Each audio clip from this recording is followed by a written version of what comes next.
Josh, I actually want to start with you. All throughout this film are ideas and so many relatabilities for people of all ages, whether it's a dad trying to follow the navigation system and forced to make a turn across the street with a dangerous amount of traffic and no traffic light, or for someone like my grandma who thinks everyone around their age looks familiar.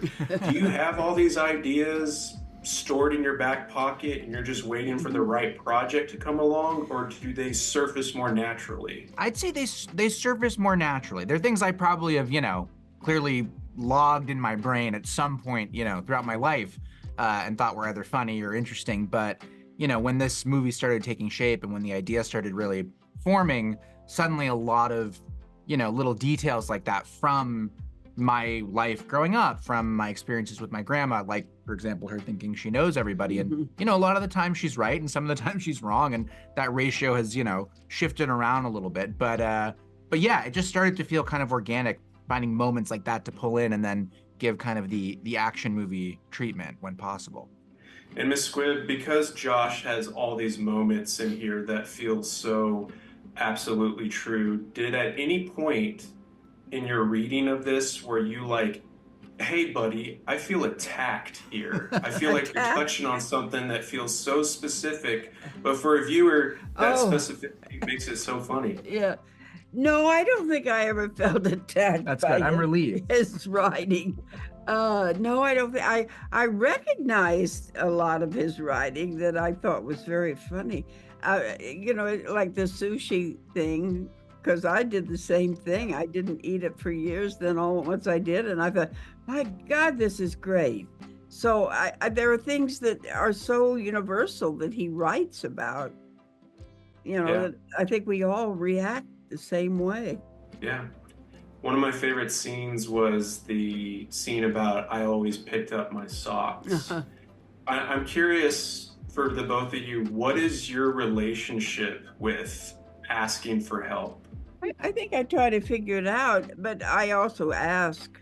And I have a lot of really close people. I have a wonderful assistant, and I have a lot of really close friends that I can ask of. And I do.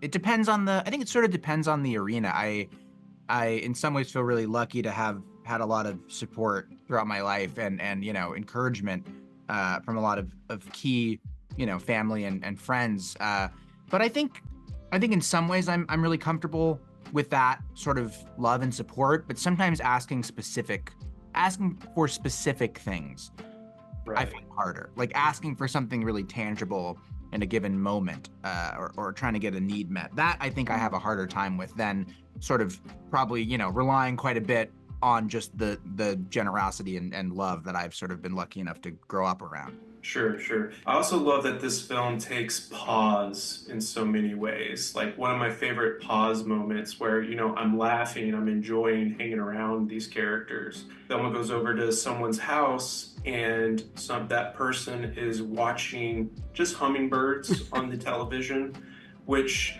kind of taps into like how we all have these like little simple pleasures that kind of keep our roots in the ground. And so I'm curious what some of those simple pleasures are for you outside of friends and family that help keep you going. FBI on Tuesday night, CBS.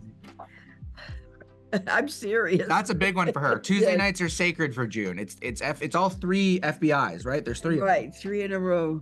So I've learned a lot about that from June, and I haven't seen FBI yet, but I can sense I'm getting closer and closer to you are joining the group. And for me, man, I think one of my biggest problems is I have no hobbies. I'm a hobbyless person because my hobbies and my obsessions are also the thing I do and blend into work. So I think in a way those moments in the movie are kind of aspirational for me too, to I'm trying to find my hobby. Maybe it's going to be FBI, but I think I do also definitely watch a lot of shows and movies and find that to be a really kind of restorative thing for me. Those are the things. I'm trying to get into more hobbies though. I don't have a lot of hobbies.